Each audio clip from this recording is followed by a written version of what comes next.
Arsenal reignite their interest in Antoine Semenyo. Stuttgart tell Arsenal to simmer down on Vieira. And Tottenham are piling on the pressure to sign Eberechi Eze. Why are Arsenal not doing the same?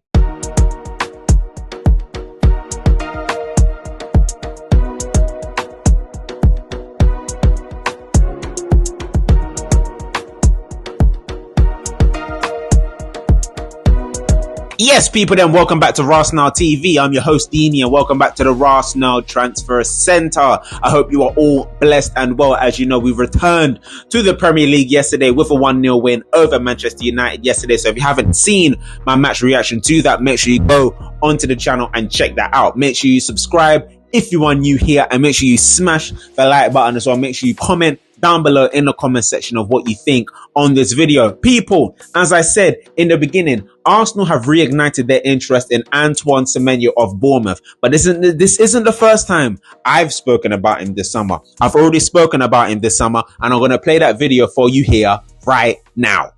Another person who could be coming in to Arsenal to help our attack. And this is a Premier League proven player, and I'll be very happy if we actually do sign this player. And that is Semenyo of Bournemouth. That is Antoine Semenyo of Bournemouth. Arsenal maintain strong interest in the Bournemouth attacker, Antoine Semenyo, ahead of the transfer window. The reason why I brought that one up is, like I said, he's Premier League proven. Fantastic winner. He's always given us problems. He's given other Big 16 problems. He's given all problems to all teams in the Premier League. And instead of, no, I'm not saying don't sign Rodrigo, but I'm saying we're always going abroad to find the best talent, when that talent could be right here in the Premier League. Or Liverpool signed Mane.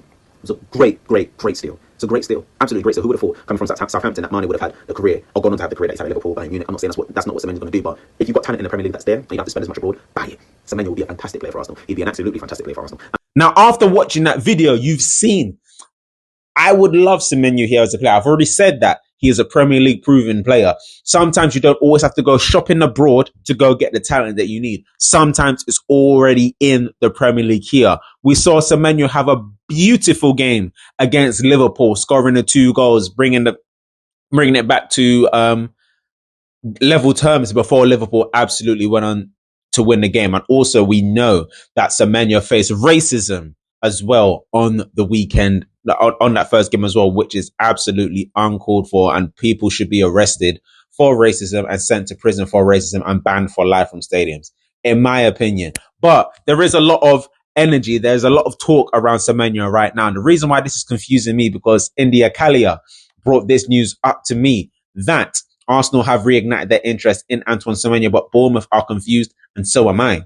The reason why I'm confused is because we know that Antoine Semenyo has recently signed a new contract extension with Bournemouth. So when he signed a contract extension, and I already knew of our interest 3 months ago, when he signs the contract, I'm thinking there's no way he's leaving this summer.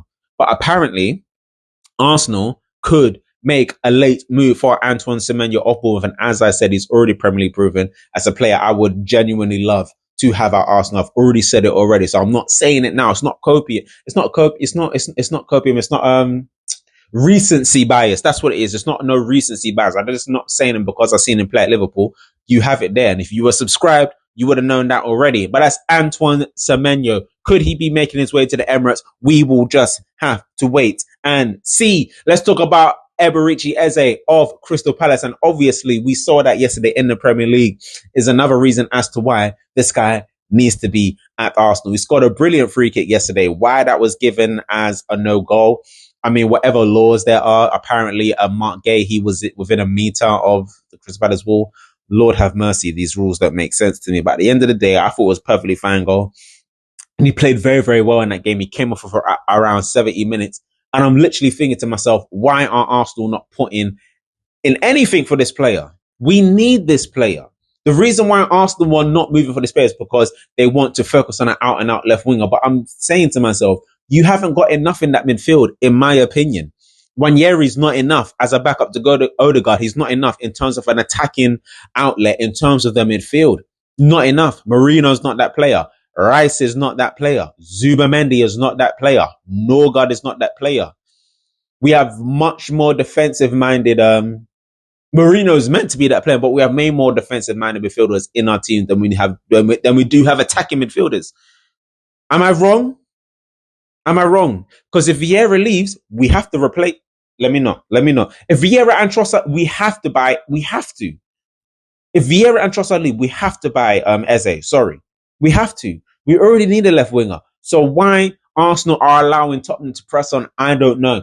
And Tottenham and Palace are in direct club-to-club talks right now to get this deal over the line. And they're talking about a fee, 55 million up front with 5 million in add-ons. That is perfect. Why are Arsenal not doing this deal? It doesn't make no sense. And it's annoying me. And I'm hoping that something happens soon because anyhow Eze goes to Tottenham and he continues to play and he continues to be the player I expect him to be, long day. Long day. It's going to be a long, long, long, long day. So let's just see what happens when we get there. But yeah, the move for Eze to Arsenal was not looking great at the moment. It's not looking great, people, at all. His desire at this moment in time, because they're the only team showing real interested in him, he wants to join Tottenham. That's where we are right now with Eberici Eze. Talking about another attacking midfielder, Vieira. Stuttgart told Arsenal to lower their asking price of 25 million euros down to 17 million euros because that's what Stuttgart want to pay. Stuttgart want to pay. If Stuttgart don't want to pay the money, Bun negotiating with Stuttgart, in my opinion. I am going to ask you a question though. But the reason why I say Bun negotiating because we have a fee. I'm seeing other teams like Chelsea, Liverpool, Man City sell their fringe players for like 25 million plus, 30 million plus on strong fees. Why we can't do it? Why is it we can't sell our players without having some sort of backlash or argument or other clubs saying, no, we don't want to pay that. We don't want to do this, that, and the other. Stop little broing us in the transfer market. Arsenal needs to step up. So if Stuttgart don't want to pay the fee, find someone else who will pay the fee. Or if it is a thing of get the 17 million and run, also do that as well. Get these players out the door. Get them off our books. If he's not going to be playing, stop asking for more than you deserve, in my opinion. Because he was surplus to requirements. He was surplus to requirements before he left Arsenal. He had a decent season at Porto. He didn't have the greatest run in the Club World Cup. So I don't know what leg Arsenal have to stand on to say we want this amount of money. Yeah, he's our player. Yeah, he's got a few years left on this contract, which is fair.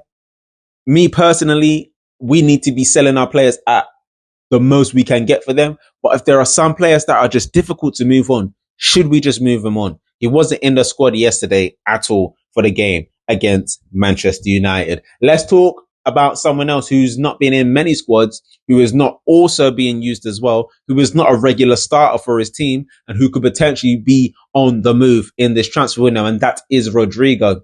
Xabi Alonso spoke to the Real Madrid ahead of the press conference. He spoke at a press conference for Real Madrid, and he was speaking about the players, and obviously he spoke about Rodrigo, and he said, with all the rumors going around this summer around Rodrigo, I can still count on him 100%.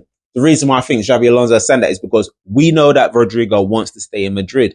Ideally, and I've said this all the way through, ideally, if he could have his choice, he would stay in Madrid and he would play on the left wing if he could have his choice. He's not going to get that. I've said this a million times. Vinicius Jr. is on the left and Mbappe can play on the left. We got Endrick that's going to be playing on the right. They've just completed the signing of Franco Mastantuono, who's going to play on the right. He's fallen down the pecking order. Even though Xabi Alonso trusts him because he knows where Rodrigo's heart is Rodrigo going to be playing minutes? Who knows?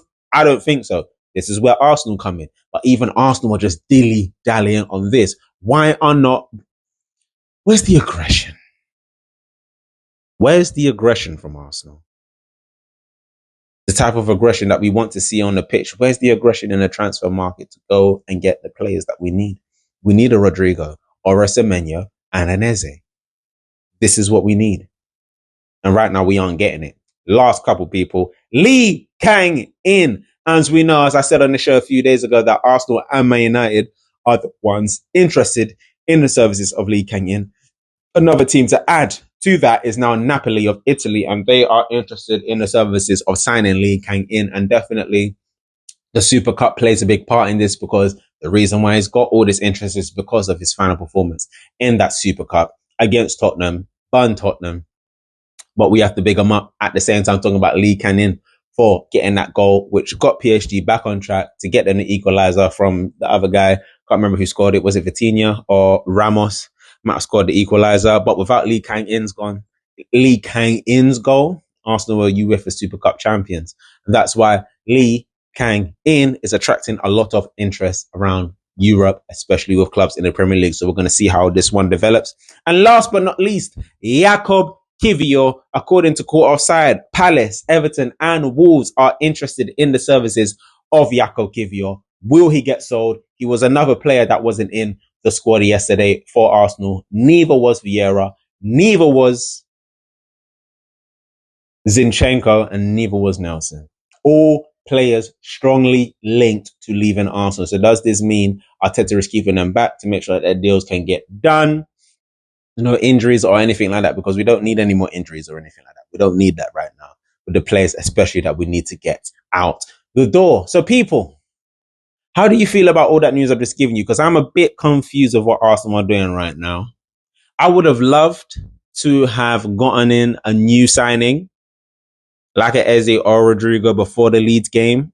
I don't think that's going to happen. We're dilly-dallying. We're still waiting for people to leave and this, that, and the other. I don't understand it. Sign someone and make someone make their own decision to leave, in my opinion. Sometimes you've got to force someone's hand by making another decision that they cannot control. You know? So we're going to see what happens. There's only a couple of weeks left of this transfer window, and we're not there yet. We're not there yet. I'm not confident.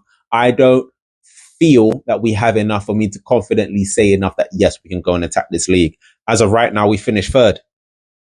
As of right now, we finished third in the league with the squad we got. It won't be enough to get us over the line, in my opinion, unless we get another attacking midfielder and that winger as well. So let's see what happens. Let's see what happens, people. Doesn't mean I'm not saying we're not going to win a trophy with this team in the season, but if we want to win the league, we need to go all out. We need to go all out, get the attacking midfielder, the next attacking midfielder we need, and the left winger, and then we are good to go. And that comes in the form of Eze and Rodrigo or Semenyo, in my opinion. But anyway, people, that's been the RASenal Transfer Centre. I've been your host, Dini, and this is RASenal TV. Make sure you subscribe to RASenal TV. If you want to, make sure you like the video as well. Make sure you comment down below of your thoughts of all these rumours I've told you today about players being linked to Arsenal. And we'll be back tomorrow with another RASenal Transfer Centre. Love and guidance, people. Peace.